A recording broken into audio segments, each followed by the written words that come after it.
growing up, I remember reading Wizard magazine. Now, if you're old enough to remember Wizard magazine, you definitely speak my geek.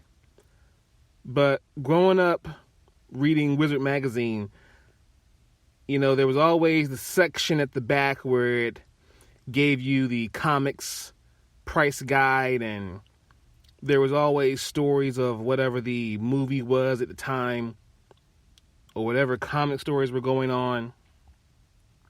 But one of my favorite sections of that magazine was the fan cast section, where it would always fan cast your favorite superheroes in their universe or whatever else for that matter. And I remember reading that as a kid going, man, I wonder if one day if they'll ever make these movies, if they're ever going to make an X-Men movie. If they're ever going to make a, Teen Titans movie or an Avengers movie.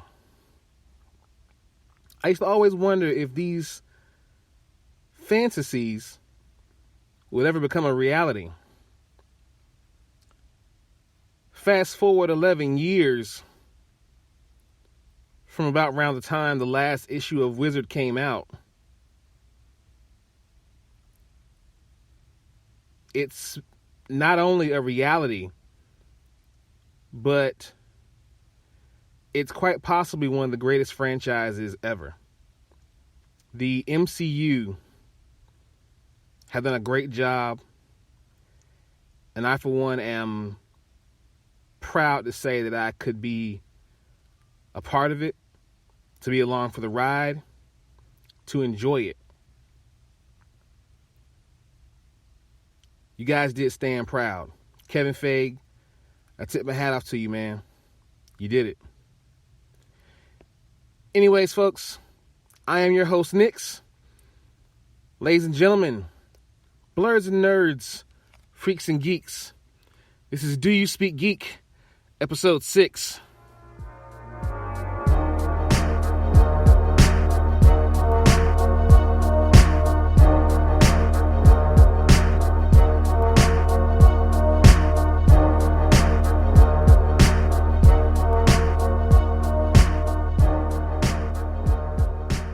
All right, y'all, let's get into this episode 6. Whew. I feel like I've been doing this for a long time now. And it's only been 6 weeks. Anyways, so once again, I am your host, Nix. Thank you all for tuning in. This is Do You Speak Geek, episode 6. Thanks to everyone who has been listening so far. Thank you to all new subscribers and new followers. You can hit us up at Spreaker.com. Be sure to go to the main page, the host site. They are to me, one of the best sites for hosting podcasts. Shout out to Lillian Garcia from WWE. Her podcast is there, as well as many others. Spreaker.com, Do You Speak Geek? Go there and subscribe. Like the episodes that I've put so far, including this one, by the time you hear this. Also, the show can be heard on iTunes, Google Play, and now Spotify. So go check that out if you have a Spotify account. Also, if you want to keep up with what's going on here at DYSG, you can follow us on social media at Facebook at DYSG Media, Twitter at Do You Speak Geek. Actually, it's Twitter at _ Do You Speak Geek, and Instagram at Do You Speak Geek. The YouTube channel is still up, youtube.com. You can go to the Do You Speak Geek page. The Daddy and Donald Show will have a new episode dropping today. We will be giving our ranking of the MCU movies as well as our thoughts on Endgame. Go to the channel, subscribe, like, hit that bell for all notifications, and be sure to leave comments. We love your comments, people. Patreon is also live. All I'm asking for is $1 a month. Exclusive content soon to come. Well, now that we have handled business and paid a few bills here, folks, as we do about this time, let's speak geek. Now, As you all have guessed, the main story to discuss right about now is Endgame. That came out this weekend, directed by the Russo brothers, starring the likes of Chris Evans, Robert Downey Jr., Scarlett Johansson, Chris Hemsworth, Mark Ruffalo, Jeremy Renner, Don Cheadle. Man, who's not in this movie? Zoe Saldana, Chris Pratt, Dave Bautista. Chadwick Boseman. You know, the list goes on and on. Benedict Cumberbatch. The list goes on and on of the star power in this movie and in this franchise. I saw it last night, and my most humble and honest opinion about this movie is that if you don't love comics, you won't love this movie. Endgame, to me, was not a movie for moviegoers who are super critical and love to dissect every moment they are watching for cinematic purity or realism. Yeah, realism. Yeah, you're going to go watch a movie based on comic book characters and you go looking for realism. Yeah, good job, jerk. It wasn't for the average fan who's only seen half of the MCU movies. It wasn't for the people who used to read comics but don't now because it's gotten boring and uninteresting. This was for folks who read comics, still read comics. It's for the fans who have been along this ride since Item 47, and they watched Agent Carter, the series on ABC.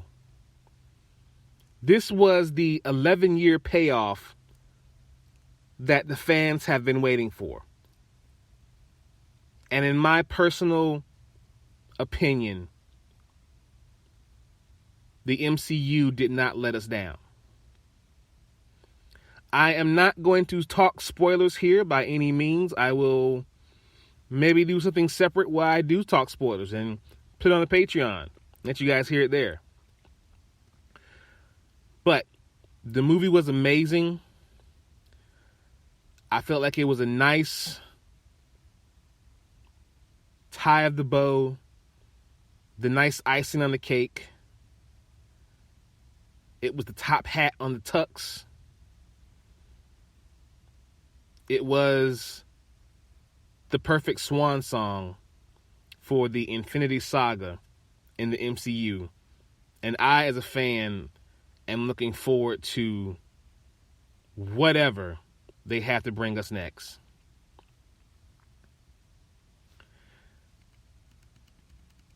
Endgame. Please go see it. Well, after that little soliloquy there, let's talk about the source wall. So this week in the DC pull list, we have Heroes in Crisis number 8.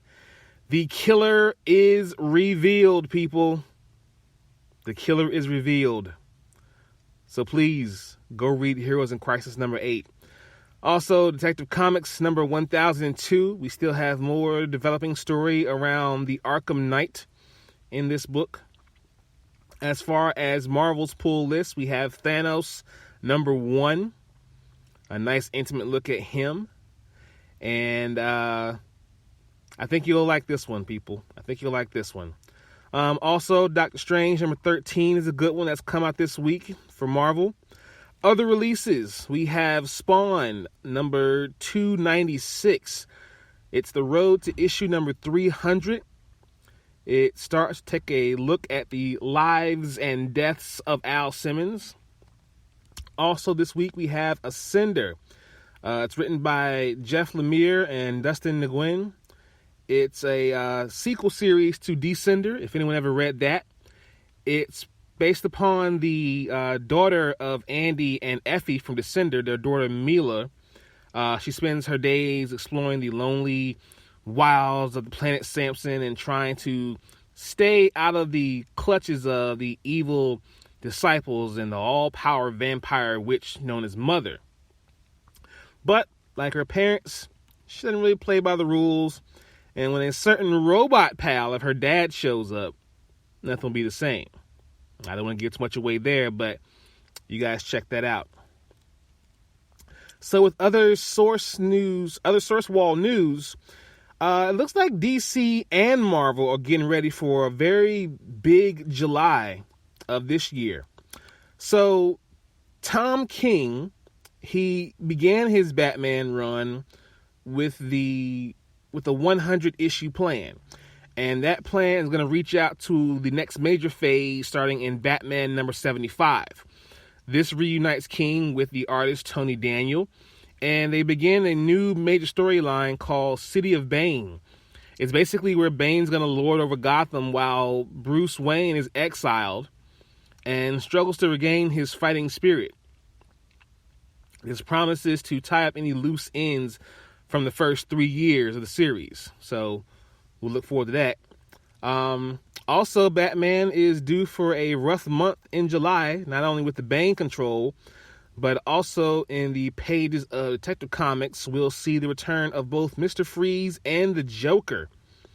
Both villains are returning to the forefront as part of DC's larger Year of the Villain event, which involves Lex Luthor making lucrative offers to some of the fiercest villains in the DCU.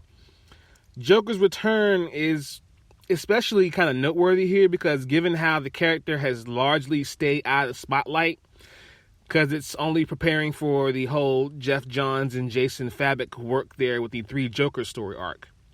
So we'll see how this kind of leads into that.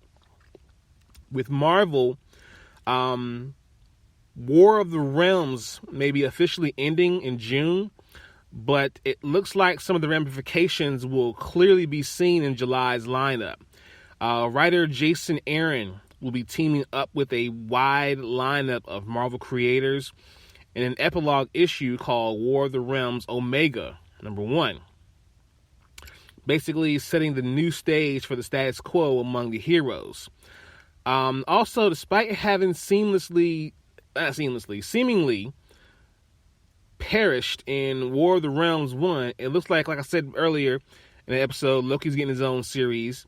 And also, Jane Foster is also getting her own comic as well. She'll be taking up the mantle of Valkyrie this time. As you know, previously, Jane Foster was the female the female Thor. Now she's Valkyrie. Aaron's going to be writing that one as well, along with co-writer Al Ewing and the artist Cafu. So we'll see how that book's going to look. Also, there are some major changes coming to Marvel's Star Wars line in July as well. The flagship Star Wars comic will welcome a new creative team with writers Greg Pak and artist Phil Noto. They're going to bring the 2 series closer to the events of The Empire Strikes Back. They're also going to debut a new Darth Vader-centric miniseries called Star Wars Target Vader. That'll be very interesting to see and read. It's kind of weaving a tale about Vader targeting a rogue criminal organization, even as that organization hires a team of bounty hunters to take down Vader himself. And finally, we have Marvel kicking off the 3rd and final leg of their Star Wars Age of project. You've got Age of Resistance, and that begins with a new standalone series kind of giving you guys, I guess, the background or fleshing out the history between Finn and Captain Phasma. So we'll see how that looks. Also, with Jonathan Hickman, as you guys know, he's doing the Power of X and the House of X series. He's also reworking the entire X-Men line, as it seems.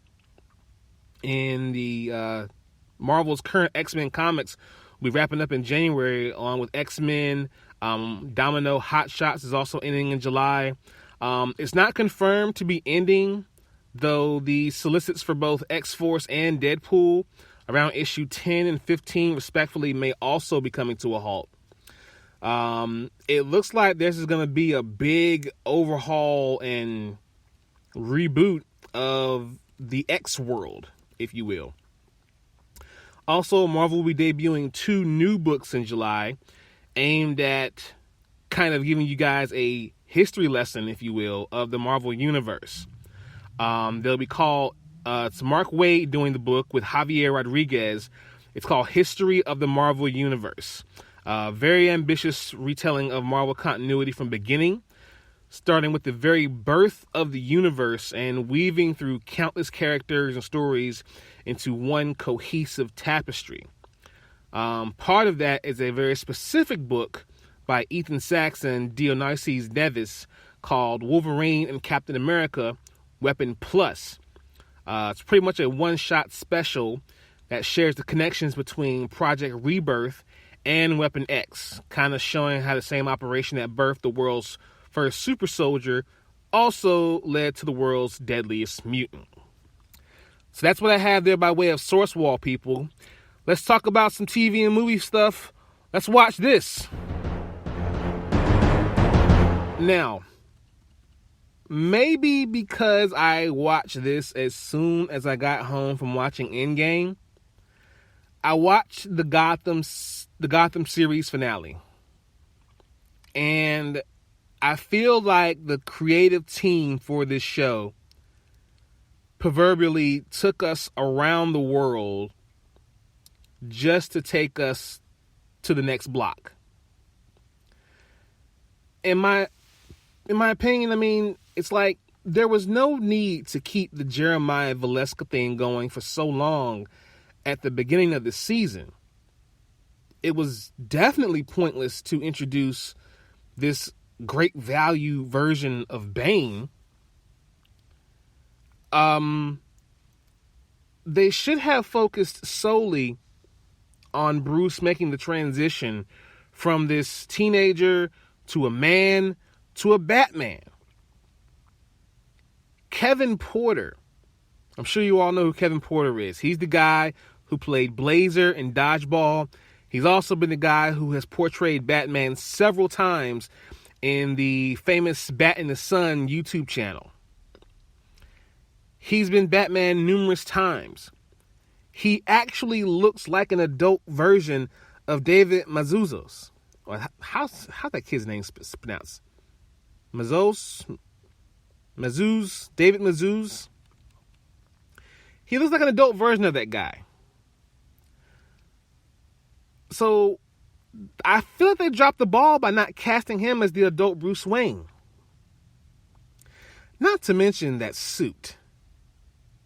I mean, I'm sure cosplayers who are fans of this show were thinking to themselves, a multi-million-dollar TV and movie studio, and this is the best you can come up with? I mean, I love this show for what it was, not what it ultimately ended up becoming. So those are my thoughts on that. Netflix has canceled Santa Clarita Diet, and fans are pissed. Evidently, this show was canceled on a cliffhanger. One person tweeted, Netflix really canceled Santa Clarita Diet, but is paying billions of dollars to keep friends. I hate to tell you this, but Netflix does not really care about what shows they cancel. As people who listen to this show and from this host, if they got rid of Daredevil and Luke Cage and Jessica Jones and Iron Fist and Punisher, your show is not safe, people. I feel like it's only a matter of time before they cancel Stranger Things, and I'm going to be upset about that. In other stuff, we got a trailer for Gemini Man. This is by Ang Lee. Now, Ang Lee, as you all know, is the guy who did the first Hulk movie. Ang Lee has created a movie, and it's starring Will Smith. And Will Smith in this movie is facing off against Will Smith. It's definitely a cloned, younger version of his character. I believe it's going to be some sort of off-the-books operation where he's been the best operative and this clone is being sent to kill him. But why? The trailer looks interesting. Check it out if you haven't seen it yet. In more Disney news, Disney is scrapping multiple films that were in development at Fox. So far, Disney has closed down development on movies such as Mouse Guard, News of the World, On the Come Up, and Fruit Loops. Now, I'm not sure what all those movies are about, but I guess we'll never know. Disney isn't shuttering everything, though, as several projects started by former Fox Film president Emmer Watts are moving forward, like The Great Game, which is a Kingsman prequel, Fear Street, Steven Spielberg's West Side Story. Other films coming up from Fox are Free Guy, Death of the Nile, which is a sequel to the Murder on the Orient Express, and of course Avatar 2. We can imagine the other Avatar sequels will also have no issues coming through. So that's all we have by TV and movie news. Let's talk about Thumb Life. Now, this week in Thumb Life, if you're not talking about Mortal Kombat, you're not talking about anything. Mortal Kombat 11 is arguably, and this is not just critics, this is fans across the world, it's arguably the best game in the 27-year series. I mean, think about that. Think about the 27 years. I mean, I remember when Mortal Kombat first came out. I remember the controversy that it surrounded it as well. I was in 6th grade when Mortal Kombat first came out. And it was a game changer. It blew the doors completely off the video gaming industry and also just pop culture in general. But in the 27-year history of this franchise, Mortal Kombat 11 is the best one. It's deep. It's fun. It's great as well as gory. IGN's Mitchell Saltzman said, when it was first introduced a staggering 27 years ago, Mortal Kombat always had that reputation of being that fighting game where you rip people's heads off. Known more for its gore and violence than its gameplay, things have changed since then with Mortal Kombat 9 and Mortal Kombat X, bringing the quality of gameplay up to meet the quality of the violence. That upward trend continues with Mortal Kombat 11, which is not only the best Mortal Kombat has ever been, but it's also arguably NetherRealm's best game yet. This is one of the most fully featured fighting games you can buy, with both single and multiplayer modes that will last both casual and hardcore audiences a long, long time.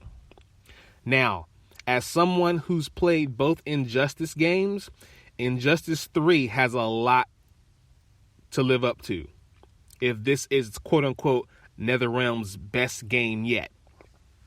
But who's to say we may not even get Injustice 3? I mean, with the way the characters get killed so often in the comics, we may not have anyone left. But we shall see. Also, Days Gone was released this weekend as well. Days Gone didn't really live up to much of the hype that it was generating. It's fun in small bursts, but it's a repetitive game. The world can be a little stale, and the story is kind of meandering. I mean, but still, if you're looking for something fun to just play to pass time away, this is one that'll do it for you. Also in video game news, Fortnite's newest Marvel tie-in gives you a chance to one-up the Avengers. It's Avengers Endgame time, of course, and we know that Fortnite had to throw another big Avengers tie-in.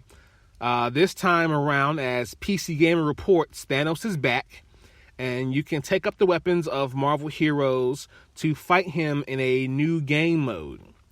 Basically, you'll be able to wield such weapons as Thor's Stormbringer, Captain America's shield, and so on and so forth. Also, you can just take the Infinity Stones and you can become Thanos yourself and bring balance to the universe for the duration of the match anyway. So that's all we have by way of Thumb Life news, people. Let's speak technically. Now, technically speaking, we have about 6 Android apps on Google's Play Store that have found to be secretively harvesting data from users. Now, the apps in questions are from one publisher. It's DO Global. It's a Chinese-based app developer. The apps collected user data by superstitiously promoting ad clicks without the users knowing. These clicks occurred even when the app was not active. Google has since removed the apps from the Play Store, but that has not salted some critics. Some Android users have called for punitive measures to be leveled on DO Global as an example to other publishers that might attempt similar practices.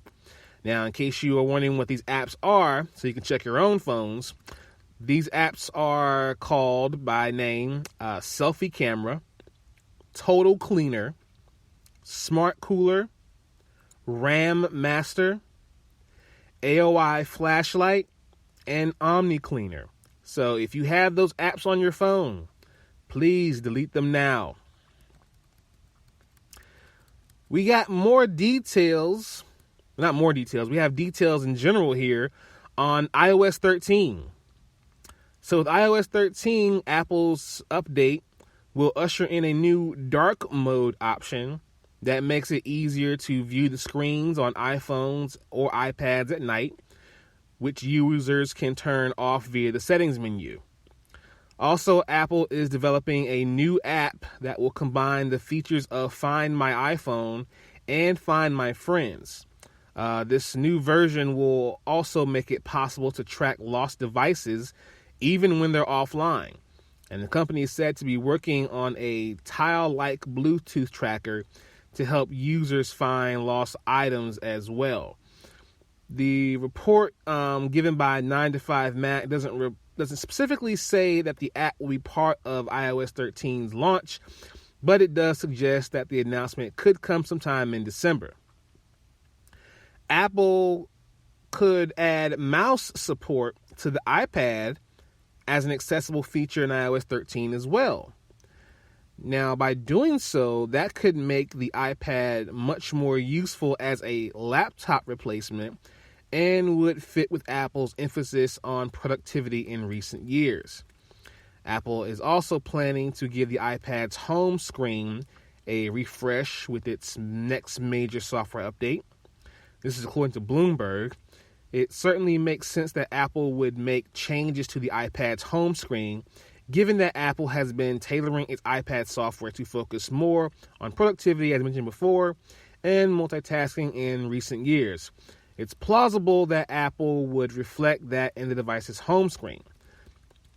So, folks, that's what I got here by way of the episode today, y'all. Please, if you haven't done so already, go see Endgame.